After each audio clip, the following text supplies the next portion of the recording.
Hey all, it's Jennifer, the Bohemian Intuitive. Thanks for stopping by. I would like to start a new series, or perhaps just a video that responds to this one um, about Ask the Tarot Reader.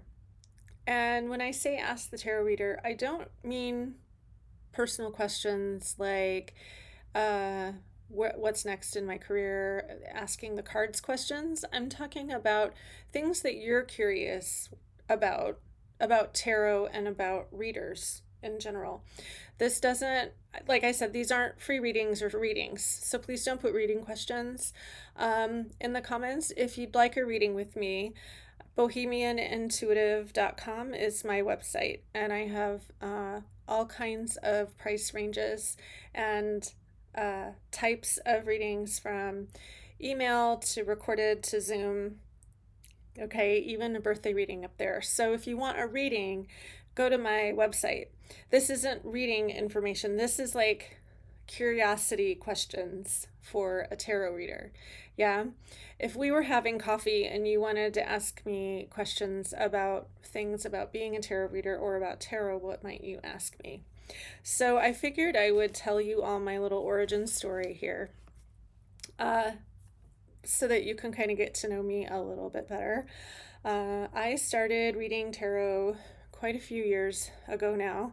I read oracle cards before I read tarot, probably about 7 years ago now. I was in a band and I needed a bass.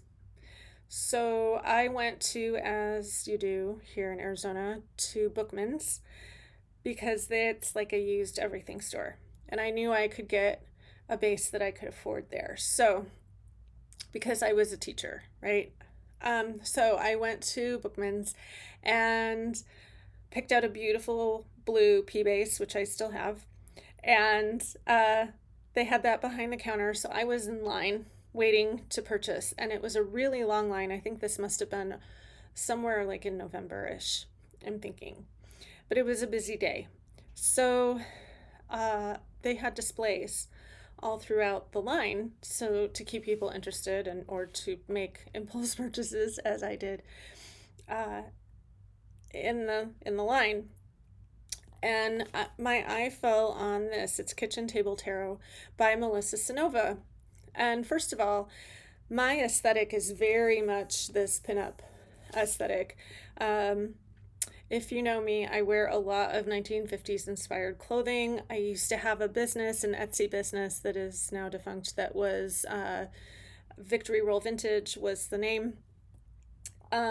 So the aesthetic was the very first thing that caught my eye with the polka dots. I was pretty well known for wearing a lot of polka dots back then. So I picked up the book and started kind of thumbing through it because I was curious. Well, I'm standing there and I'm deep into the first chapter, and I'm almost next in line. I decide to leave the line. I take the book with me. I ask them where the tarot decks are. I had the gentleman meet me at the tarot decks because in Bookman's they lock them all up in a cabinet. And I picked out my very first tarot deck that day, which was Golden Art Nouveau. And I tried to start reading with this, but and this is a Rider-Waite-Smith like clone. It's very similar to the Rider-Waite-Smith, but for me it felt very precious. It felt very fancy, right? Like I couldn't write notes on it. It's just all golden and really pretty. And right away I didn't really connect with it yet. So what did I do? I went and bought myself a blue plaid back Rider-Waite-Smith deck. That one's on my altar, so that one's put away. But yeah, I picked up that deck and really started studying. I devoured this book in a day and a half. I was in a band and should have been practicing my bass because I had to record something that week, but I didn't. Instead, I devoured this book and then read it and reread it. As you can tell, I've got notes in here. I've got dog-eared pages, right? I took it in the bath with me and dropped it. So it's wet. But this book is pretty beloved for me because it was my very first tarot book, and it's why I read tarot today. So, after I got my plaid back, Rider-Waite-Smith, I signed up for a class with someone I met through Facebook. Her name's Ellen, and she's fantastic. I don't think she teaches tarot anymore. She might. And Ellen, if you watch, put your tag down there if you teach still. And I was enthralled. I was fascinated. This was like a meet once a week on Zoom for a number of weeks, and I learned so much. I still have the little leather-bound notebook. I think it's over here. A little leather-bound notebook with all of my notes from that class, and it took up almost the entire notebook. So between that notebook and this book, I really went down a rabbit hole of study. Meanwhile, I changed jobs and became a music teacher at a Catholic school. So this was my dream job. I'd always wanted to be a music teacher. And so I was studying tarot kind of clandestinely at night and then going and teaching music during the day. Excuse me. So after that class with Ellen, I became a class junkie. The second tarot book that I bought was Tarot No Questions Asked by Teresa Reed, which is just as dog-eared and used as this one. In fact, I think it's right here. Like, these books are always very close at hand. I've got tabs, I've got notes, I've got underline, same thing, right?